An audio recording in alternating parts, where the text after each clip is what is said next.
Hello student, topic number 5, subsidiary books. Next part, bank advice and statement. हा जो भाग आहे यामध्ये बँक आपल्या कस्टमर्सना काही सर्विसेस प्रोव्हाइड्स करत असते, जसं की बँक्समध्ये कॅश किंवा चेक डिपॉझिट करणं, म्हणजेच त्याचे अमाऊंट्स कलेक्ट करणं, डिव्हिडंड्स कलेक्ट करणं, त्यानंतर अकाउंट होल्डर्स जे आहेत त्यांच्या थ्रू किंवा त्यांच्या सूचनेनुसार काही पेमेंट्स वगैरे करणं, अशा प्रकारची कामं किंवा ही बँक कस्टमर्सच्या वतीने किंवा कस्टमर्सच्या मार्फत करत असते. मग यावेळेला ती जी काय वर्किंग करत असते किंवा ती जी सर्व्हिस देत असते त्यामध्ये direct deposited by customer into bank, कस्टमर्सच्या परवानगीने अशा प्रकारची सर्व्हिस ही बँक देत असते. ज्याला कस्टमर्सच्या अमाऊंट किंवा बँकमध्ये अमाऊंट जमा करणं असं देखील आपण म्हणू शकतो आहे.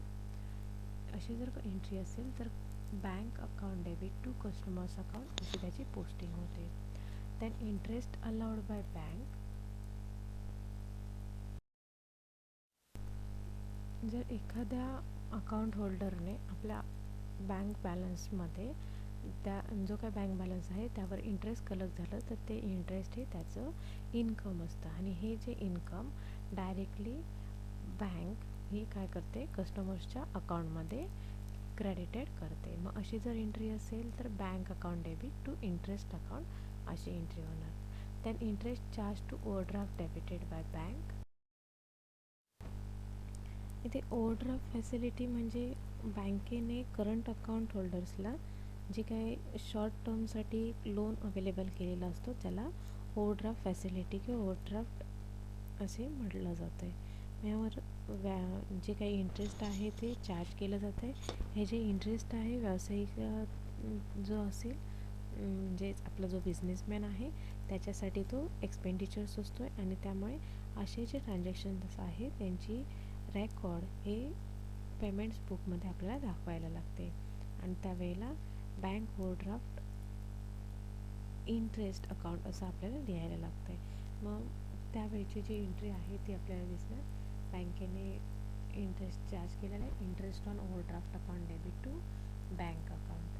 Then bank charge debited by bank. Bank हे आपण ज्या काही सर्व्हिसेस देतो त्याच्यासाठी आपल्याला जी काही सर्व्हिस दिली जाते त्याच्यासाठी बँक चार्जेस आकारते आणि हा चार्ज म्हणजे आपला तो एक्सपेंडिचर्स असतो आणि तो बँक आपल्याकडे कलेक्ट करते. त्यामुळे आमचे जे अकाउंट आहे त्यामधून अमाऊंट ही डिडक्ट होते. तो जो आपला एक्सपेंडिचर दिसतं म्हणून bank account debit, bank charges account debit to bank account अशी त्याची जर्नल होणार. Then dividend on interest on investment collected by bank on behalf of traders. Dividend or interest, dividend किंवा इंटरेस्ट इन्व्हेस्टमेंटवरचं कलेक्ट करणार bank on बिहाल्फ of traders. ट्रेडर्सच्या वतीने जेव्हा इंटरेस्ट कलेक्ट करणार तेव्हा ते आपलं काय होणार आहे, बँक आपल्यासाठी ट्रान्झॅक्शन्स करत असते आणि आपलं अकाउंट जे आहे ते इन्क्रीज होतं आहे आणि म्हणून bank account debit to interest on investment or dividend अशी पोस्टिंग होणार. Payment made by bank under the standing instruction given by traders. ट्रेडरने जी काही इन्स्ट्रक्शन दिलेली असेल ती इन्स्ट्रक्शन फॉलो केली जाते आणि ती जी इन्स्ट्रक्शन आहे त्यानुसार ट्रान्झॅक्शन्स केलं जातं आहे. यामध्ये इन्स्ट्रक्शनमध्ये बँकेला कस्टमर्स काय सांगणार तर डायरेक्टली टेलिफोन बिल पे करणं, इलेक्ट्रिसिटी बिल्स किंवा अदर्स एक्सपेन्सेस आहेत हे इन्शुरन्स प्रीमियम वगैरे जे आहे हे डायरेक्टली बँक अकाउंटमधून पुढची सूचना येईपर्यंत म्हणजेच कस्टमर्सची पुढची सूचना येईपर्यंत कस्टमर्स आपल्या अकाउंटमधील अमाऊंट यूज करून जे एक्सपेंडिचर्स आहेत रिस्पेक्टिव्ह एक्सपेंडिचर हे पे करायची सूचना देतो आहे आणि त्यावेळेला बँक ॲटोमॅटिकली ते पेमेंट्स देखील करत असते. म्हणून respective expenditures account debit to bank account अशी त्याची एंट्री दिसणार आहे. त्यानंतर transfer on amount,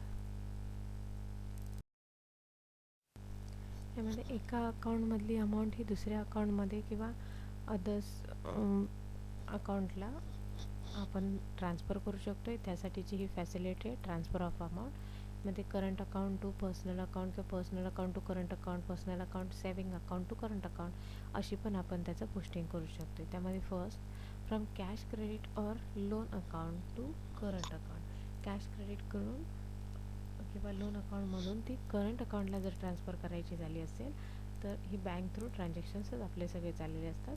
bank account debit to cash credit or loan account म्हणून दिसू शकते. Then from current account to cash credit or loan म्हणजे जी रिव्हर्स एंट्री आपण करणार, मग त्याची एंट्री पण आपल्याला रिव्हर्स दिसणार रिव्हर्स पोस्टिंगला. Cash credit or loan account debit to bank account. Then from personal saving account to current account, personal saving अकाउंटमधून करंट अकाउंटला ट्रान्सफर करायची झाली असेल तर ती बिझनेसचं कॅपिटल इंट्रोड्यूस करण्यासाठी केली जाते आणि म्हणून bank account debit to capital account अशी पोस्टिंग होणार.